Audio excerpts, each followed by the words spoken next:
Pada hari Minggu pagi, tanggal 10 Agustus tahun 2025, warga desa Mereng, Kota Tegal, Jawa Tengah mendadak geger. Di sebuah area bekas pemecah batu dekat jembatan Kali Rambut, ditemukan sepasang suami istri tergeletak tak bernyawa. Tidak ada tanda-tanda kekerasan fisik, namun penyelidikan polisi justru menguak fakta yang lebih kelam. Pasangan ini ternyata korban dari praktik ritual seorang dukun palsu dengan modus menggandakan uang, dan pelakunya ternyata seorang mantan residivis yang pernah menjalani hukuman di Nusa Kambangan. Siapa sebenarnya pelaku? Apa motif di balik kasus ini? Mari kita masuk ke alur pembahasannya.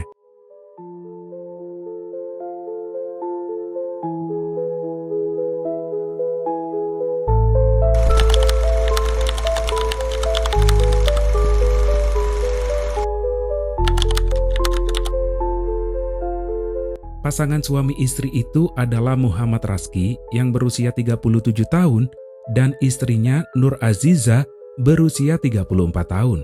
Mereka tinggal di Desa Datar, Kecamatan Warung Pring, Jawa Tengah. Keduanya memiliki seorang anak laki-laki yang berusia 11 tahun. Sayangnya, kehidupan keluarga kecil ini sedang tidak baik-baik saja. Mereka terhimpit hutang yang mencapai hampir 150 juta rupiah. Setiap hari, pasangan ini pusing mencari jalan keluar untuk menyelesaikan hutang tersebut. Hingga pada suatu hari, mereka bertemu dengan seseorang yang menawarkan solusi instan. Seseorang yang mengaku bisa membantu menyelesaikan masalah mereka melalui ritual menggandakan uang.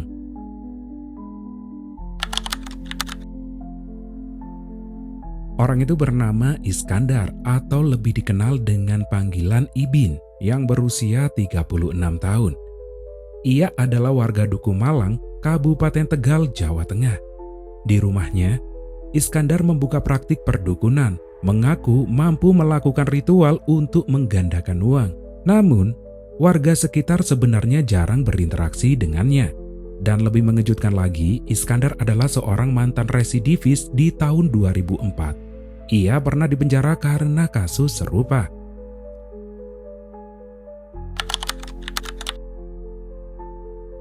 Mari kita mundur sedikit ke bulan Juni tahun 2025. Saat itu, pasangan Raski dan Aziza tengah dililit hutang sebesar 150 juta rupiah. Mereka kemudian bertemu dengan Iskandar yang menawarkan iming-iming mengikuti ritual menggandakan uang dan semua masalah mereka akan teratasi. Singkat cerita, beberapa kali mereka melakukan ritual sesuai instruksi Iskandar. Ada saksi yang mengatakan, saat ritual dilakukan, bahkan lemari pakaian di rumah korban sampai dikosongkan. Namun, berbulan-bulan berlalu, hasil yang dijanjikan Iskandar tidak pernah datang. Akhirnya, Raski dan Aziza pun mulai sering menagih janji kepada pelaku. Merasa kesal, Iskandar akhirnya membuat rencana yang lebih kejam. Ia mengatakan kepada korban ada ritual terakhir yang harus dilakukan oleh kedua korban, dan ini akan membuahkan hasil. Akhirnya pada hari Sabtu malam tanggal 9 Agustus 2025, pasangan itu bertemu dengan Iskandar di sebuah warung nasi goreng tak jauh dari rumah sakit daerah tersebut. Di sana, Iskandar menyerahkan sebungkus kopi yang sudah ia siapkan dari rumah. Katanya, kopi itu harus diminum saat ritual terakhir, tepat di pukul 1 dini hari di tempat yang sepi dan jauh dari keramaian. Dan keesokan harinya, pada hari Minggu 10 Agustus tahun 2025, sekitar pukul 1.00 dini hari, Raski dan Aziza menuju ke sebuah tempat pemecahan batu di Warung Pring, Pemalang. Di sana mereka meminum kopi pemberian Iskandar, tanpa menyadari bahwa minuman itu sudah bercampur zat berbahaya. Saat subuh, Iskandar datang ke lokasi hanya untuk memastikan korban sudah tak bernyawa. Ia lalu mengambil 2 ponsel milik korban sebelum meninggalkan lokasi tersebut. Pagi harinya, sekitar pukul 9.00 waktu Indonesia Barat, warga yang melintas menemukan jasad keduanya tergeletak di atas pecahan batu. Polisi segera dipanggil dan penyelidikan pun dimulai.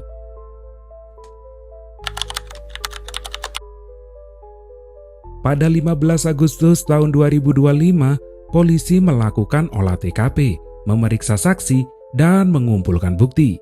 Sehari kemudian, di tanggal 16 Agustus 2025, polisi menangkap Iskandar di rumahnya dan menetapkannya sebagai pelaku.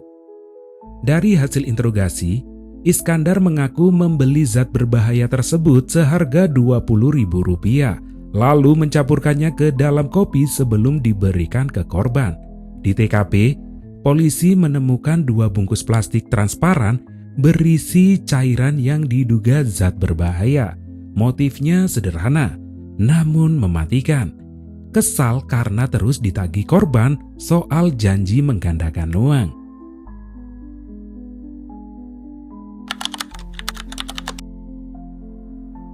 Penyelidikan pun menguak fakta yang lebih mencengangkan. Iskandar ternyata pernah melakukan kejahatan yang sama di tahun 2004. Saat itu, ia menewaskan 9 orang dan hanya ada 1 orang yang selamat. Korban selamat tersebut mengaku curiga ketika diberi kopi oleh Iskandar. Ia meminta pelaku meminum kopi itu terlebih dahulu, namun Iskandar menolak. Perdebatan pun terjadi, hingga akhirnya pelaku kabur. Saat melarikan diri, Iskandar mengalami kecelakaan dan kakinya mengalami luka. Dari peristiwa itu, polisi berhasil menangkapnya dan menemukan 9 jasad korban yang dikubur di kebun dekat rumahnya. Akibat perbuatannya, Iskandar dijatuhi hukuman 20 tahun penjara di Lapas Nusa Kambangan dan bebas pada tahun 2019.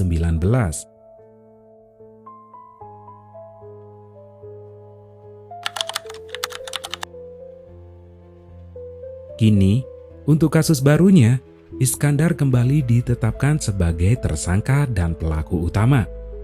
Ia dijerat pasal 340 KUHP tentang pembunuhan berencana dengan ancaman hukuman mati atau penjara seumur hidup.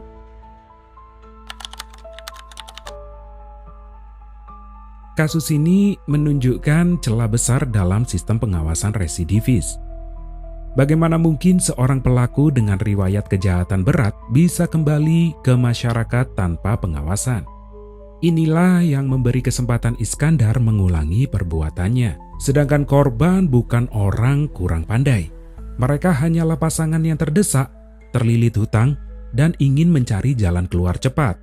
Dalam kondisi tertekan, janji pengandaan uang terdengar seperti solusi. Padahal sejatinya hanya sebuah jebakan.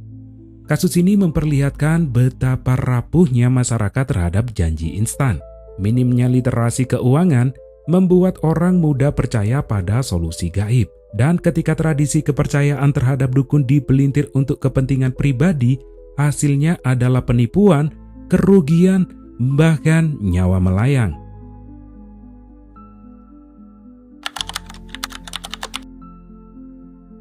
Ada pelajaran besar yang bisa diambil dari kasus ini. Yang pertama, uang cepat tanpa usaha nyata hampir selalu jebakan. Dan yang kedua, masyarakat perlu dibekali literasi bukan hanya soal ekonomi, tapi juga logika berpikir. Dan yang terpenting, jangan biarkan keputusasaan menutup akal sehat karena taruhannya bisa lebih dari sekedar uang.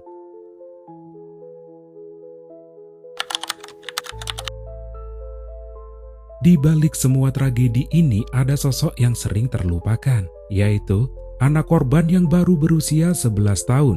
Ia tidak pernah tahu bahwa malam itu adalah terakhir kalinya ia melihat orang tuanya. Orang tuanya berangkat dengan harapan membawa pulang keberuntungan, namun yang kembali hanyalah kabar duka. Bayangkan seorang anak yang menunggu dengan penuh harap, mungkin ingin dibelikan mainan, buku sekolah, atau sekedar makan enak bersama. Tapi, semua itu hilang dalam sekejap. Yang tersisa hanyalah luka, kehilangan sosok pelindung, dan masa depan yang berubah selamanya. Kisah ini membuktikan, kejahatan tidak hanya menghancurkan korban langsung, tetapi juga menghancurkan generasi setelahnya. Dan anak-anak yang ditinggalkan, merekalah yang menanggung luka paling dalam. Itulah kisah kelam di balik kasus dukun penggandaan uang di Tegal. Dunia memang penuh teka-teki dan tidak semua kebenaran terlihat di permukaan. Kalau kamu punya pendapat atau teori tentang kasus ini, tulis di kolom komentar. Jangan lupa like, subscribe, dan nyalakan lonceng notifikasinya agar kamu tidak ketinggalan kisah-kisah kriminal misterius berikutnya. Sampai jumpa di kasus selanjutnya. Dan ingat, yang tampak biasa bisa saja menyimpan rahasia paling gelap. Jadi, waspadalah.